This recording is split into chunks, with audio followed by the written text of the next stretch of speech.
La palabra que sana el corazón. Vamos a estar hablando un poco de eso hoy. Gracias, Andrés, por esa meditación tan hermosa, donde nos trajiste a la puerta de la conciencia de la unidad. Es la responsabilidad de cada uno de nosotros permitir que esa puerta se abra, ¿verdad? Entonces, hoy vamos a estar hablando un poco de eso. ¿A cuánto le gustaba la física en sus años de estudiante? Uy, como tenemos gente aquí. A los que no les gustaba, si les llego a decir que hoy vamos a estar hablando un poco de física, quizás no hubieran venido. No, el servicio de hoy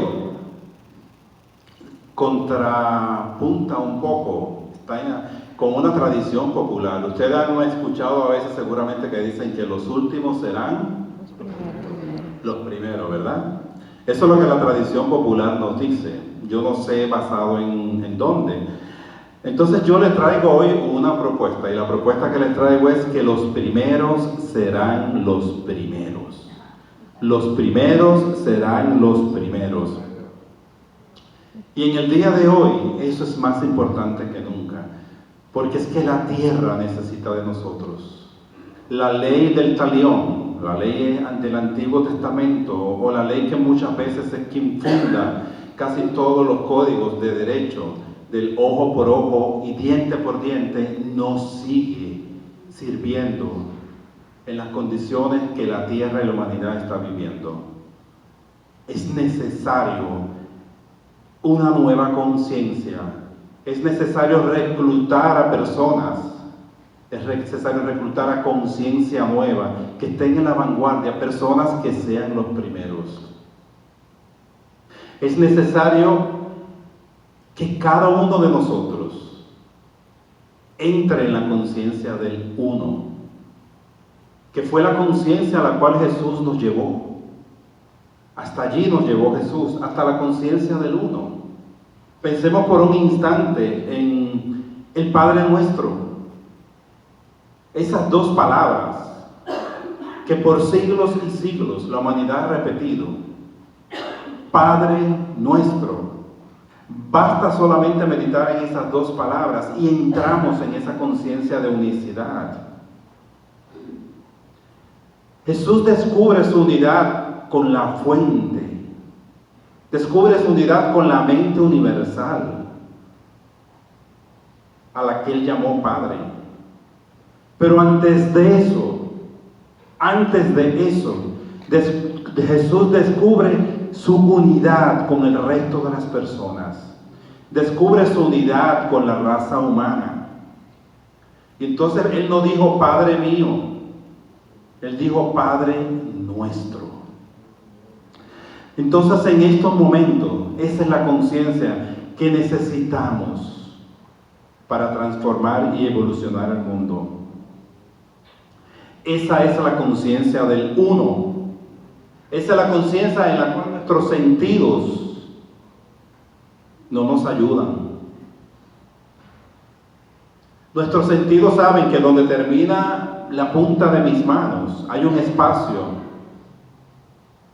y tengo que transitar ese espacio para tocar la punta de la mano de Sandra. Eso es lo que me dicen los sentidos. Sin embargo, la conciencia del uno lo que me dice es que no hay separación entre nosotros, que estamos entrelazados, que estamos unidos a la fuente por siempre. Dicho de esta forma dirían, pero eso es un poco filosófico solamente. No, eso ha sido demostrado por la ciencia. La ciencia lo ha demostrado. Desde el año 1936, inclusive en 1926 exactamente, comenzó las dos corrientes, digamos, más importantes de la física, ¿verdad? Que es la mecánica cuántica y la ley de la relatividad. Todo el mundo sabe quién es Einstein, ¿verdad? Han oído hablar bastante de Einstein. Einstein era quien defendía la ley de la relatividad. Y me encanta esta anécdota de Einstein, porque un poco se parece a la historia de nuestro fundador, Charles Fillmore.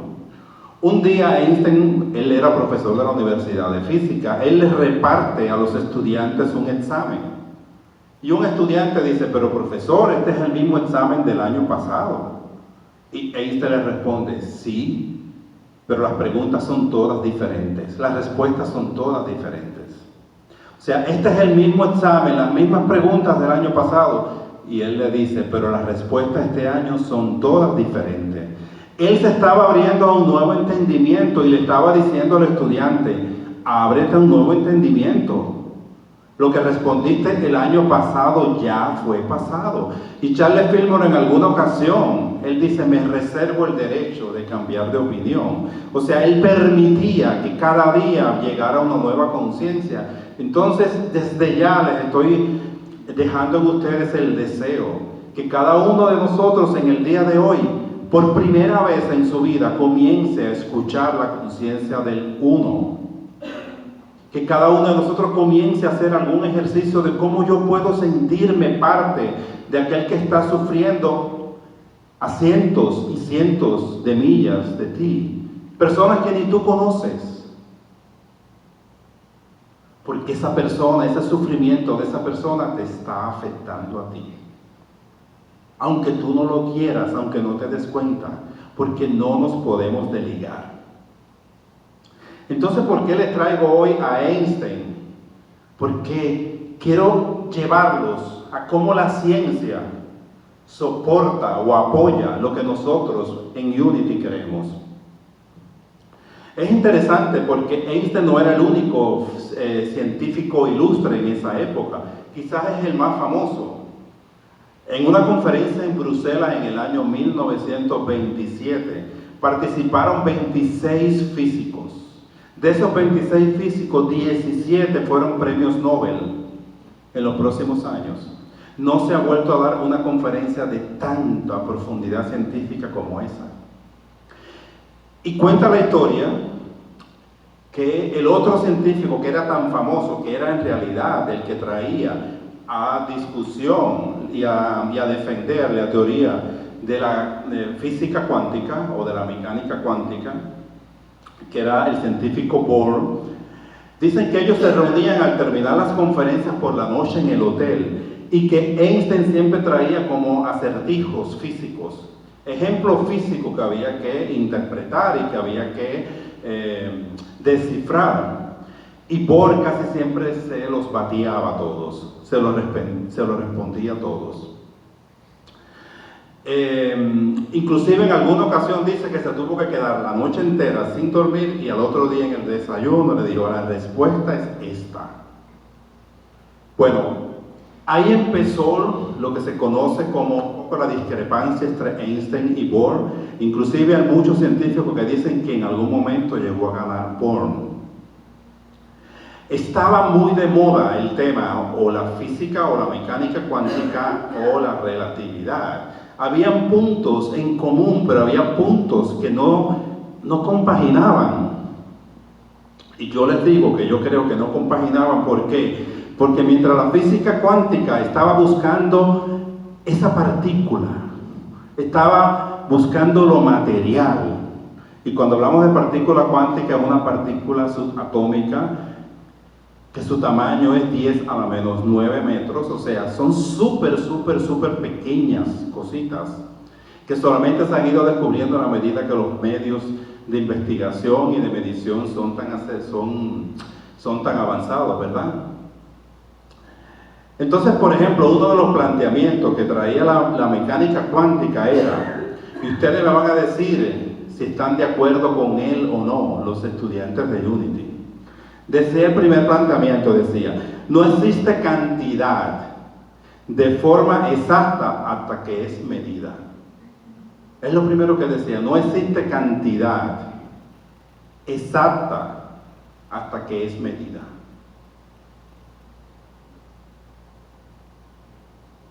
En primer lugar, para nosotros en Unity, Dios es sustancia, pero es sustancia infinita, es sustancia inagotable. Entonces estoy de acuerdo con Bohr. No existe cantidad exacta, porque es que nunca va a existir, porque Dios es inagotable. Entonces nunca se va a poder medir a Dios. Entonces, en eso estoy de acuerdo con él. ¿Por qué? Porque él estaba enfocado en lo material. Pero nosotros sabemos que en el mundo de la cuarta dimensión, que es quien sostiene el mundo de los sentidos y el mundo de lo sólido, allí en el mundo de las ideas, Dios es el trascendente, el infinito, ¿verdad? Decía otro planteamiento de la física cuántica, y lo estoy diciendo esto porque es que los quiero acercar a la teoría del uno. Decía, las cosas solo existen y adquieren propiedades físicas cuando se miden. ¿Qué creen ustedes? ¿Sí o no? ¿Sí? No. Las cosas solo existen cuando se miden. ¿Quién puede medir las ideas? Para nosotros, los metafísicos, las ideas son cosas, los pensamientos son cosas. ¿Y quién puede medir los pensamientos? ¿Quién puede medir las ideas? Entonces nuestra filosofía, nuestra posición contrasta con este planteamiento, ¿verdad? Esa silla, hoy es una cosa material, pero esa silla antes también era una cosa. Era un pensamiento en la mente de Dios. Era una idea en la mente de Dios. Entonces, hasta ahí estamos en contraposición con la química cuántica, con la física cuántica o la mecánica cuántica. Este me pareció interesante, este planteamiento que dicen ellos. Dicen que una partícula puede estar en varios lugares a la vez. En ese yo me abstengo. Einstein estaba en oposición con ello, pero esta es la teoría de los universos paralelos, en la cual en esta vida yo estoy hablándole ahora a ustedes y en otra vida de pronto debo estar sirviendo refresco en alguna fiesta. Entonces, ahí se la guardo, ahí me reservo el derecho de opinar, porque no estoy seguro de los universos paralelos, pero bueno, es una teoría que también está muy de moda, en la cual cada uno de nosotros está viviendo en el mismo tiempo en diferentes estados de manifestación, porque es que dicen que las partículas pueden ocupar diferentes sitios a la misma vez. También decía que las partículas se comportan como ondas. En esto estoy un poco de acuerdo. Las partículas se comportan como ondas y colapsan en el momento en que tú las mides. Y que cuando tú la mides, el resultado es uno de millones de oportunidades. Es decir, que en el momento que tú mides la luz y ves la luz, esa era una sola oportunidad de tantas y tantas oportunidades que tenía esa onda. En eso estoy de acuerdo. Es decir, que la misma partícula puede ser agua, que puede ser hielo, que puede ser lluvia, en dependencia de cómo tú lo midas. Es interesante como Bohr decía algo que me gustaba también. Y él decía que como las partículas colapsan cuando son medidas, la conciencia del hombre influye en las partículas. Entonces una partícula, la misma célula, que puede estar produciendo un tumor, de pronto es la misma célula que puede estar fluyendo en la sangre, en dependencia de cómo tú lo midas. Entonces ahí te da una posibilidad de curación, ahí te da una oportunidad, porque es la misma célula. Entonces ahí tenemos una oportunidad de enfocar y de colapsar la partícula en un estado de bien, en un estado de sanidad. Einstein no creía en esto. Einstein decía que las partículas solamente se afectan cuando entre ellas interactúan. Pero es que acaso yo les pregunto, ¿quién quita que el pensamiento también tenga partículas y que algún día podamos medir el pensamiento? Entonces las partículas del pensamiento, al interactuar con las partículas, también pueden alterarlas. Pero eso es mi teoría, eso no lo quiero dejar aquí apuntado. Y así pasó el tiempo, la discusión entre ambos, pero en el año 1900, cuando ya todo el mundo creía que Bohr había ganado, llega Einstein con el experimento que se llama el entrelazamiento cuántico. Llega a él con lo que le llamó el efecto fantasma. ¿Y qué hizo Einstein? Hay un enunciado de la física cuántica que dice que la velocidad más rápida que puede existir es la velocidad de la luz. Y todo el mundo lo aceptaba.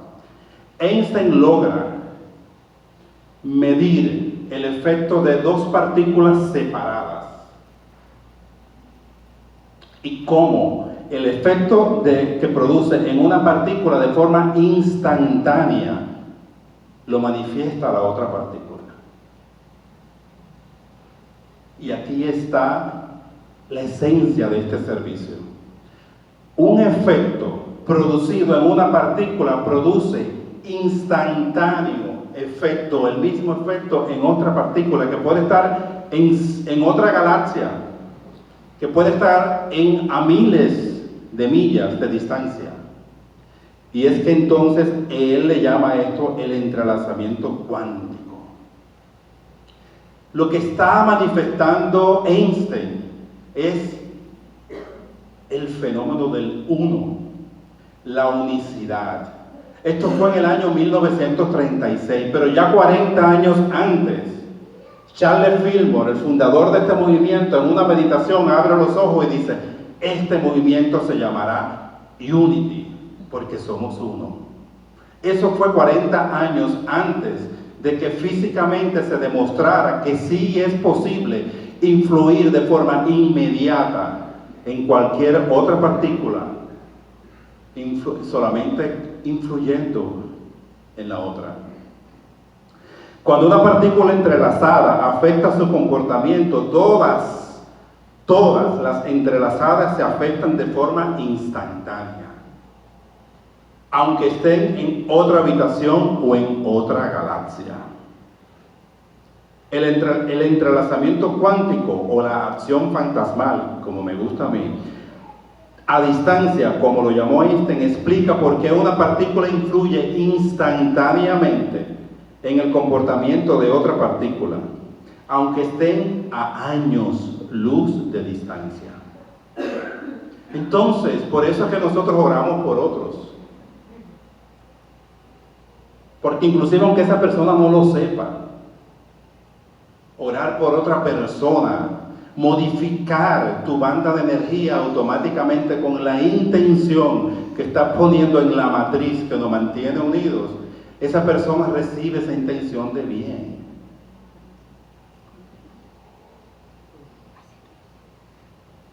Todos formamos parte de una matriz. Todos estamos conectados. Una matriz de la que no puedes escapar. Es imposible escapar de la matriz. Si existes, estás en la matriz. Jesús lo entendió. Cuando Jesús dice en una de sus citas, que es una de las que más me gusta a mí, Él reconoce cuál fue el talento que recibió. ¿Qué fue lo que Él en su práctica descubre? Y Él dice: la gloria que me diste. Él descubre eso, dice, y es la cita bíblica, si por favor la proyectas, si la tienes cerca. Dice en Juan 17:22, dice: y la gloria que me diste. No dice una de las glorias que me diste, dice la gloria que me diste, yo les he dado, para que sean uno, como nosotros somos uno.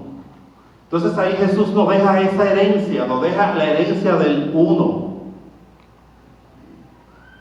que es a lo que se encarga de descubrir y de comprobar el grupo de Einstein.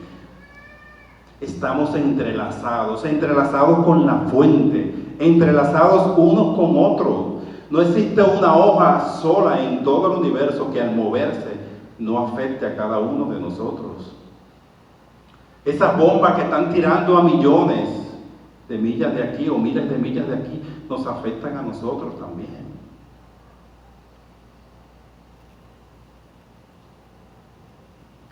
Somos parte de un rompecabezas, cada uno de una forma, con una función diferente, pero todos formamos parte de un juego del que no podemos escapar.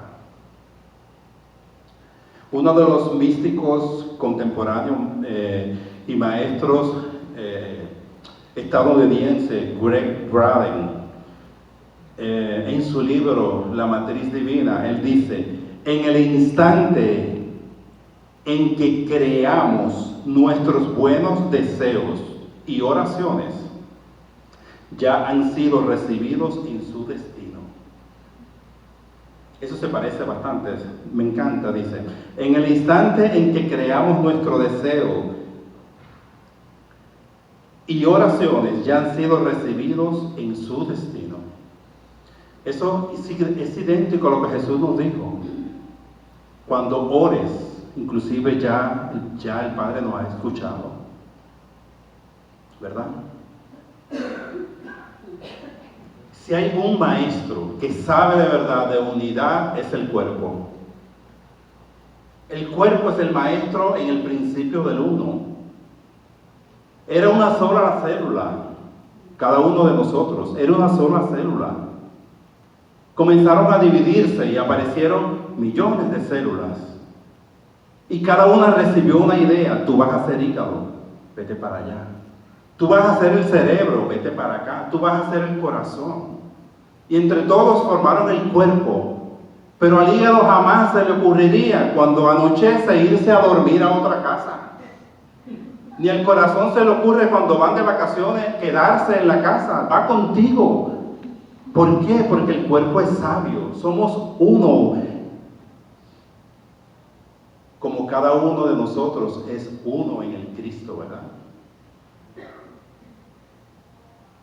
El cuerpo es sabio. El cuerpo sabe que en la separación, en el desconocer el principio de unidad, está la muerte. Y quizás por eso es que todavía el hombre tiene que pasar por la muerte. Porque no hemos podido encontrar, descubrir lo que Jesús encontró.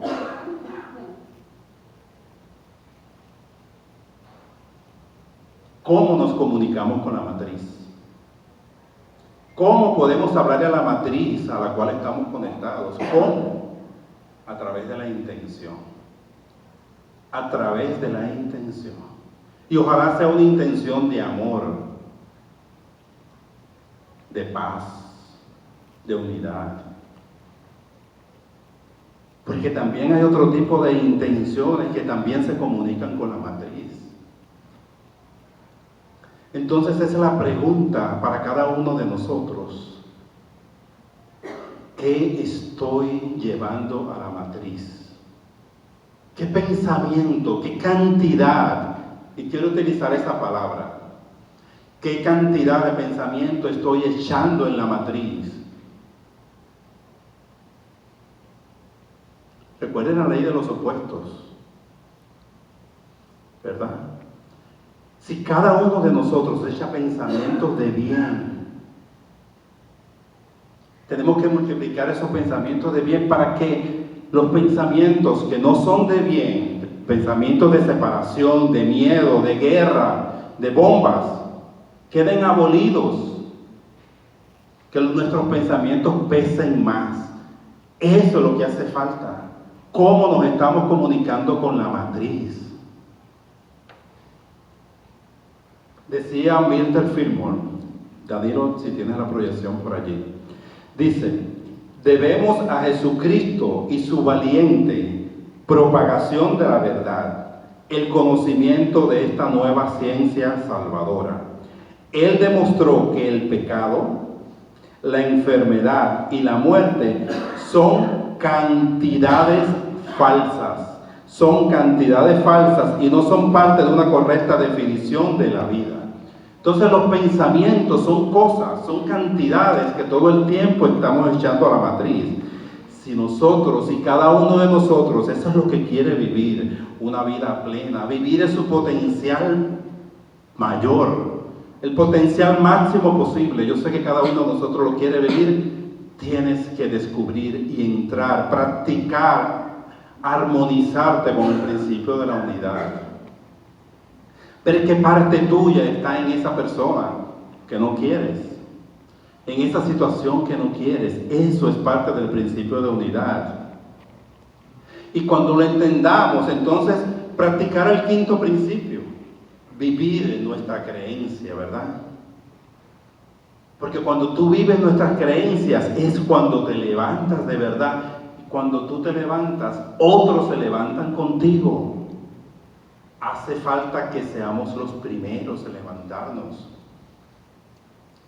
Dice que hace falta solamente, oigan, la raíz cuadrada del 1% de la población para que se produzca un cambio en conciencia.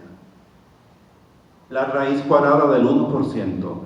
Entonces seamos nosotros ese por ciento. Y mientras Nubia y los maestros se preparan para cerrar el servicio, es una invitación a que hoy cada uno de nosotros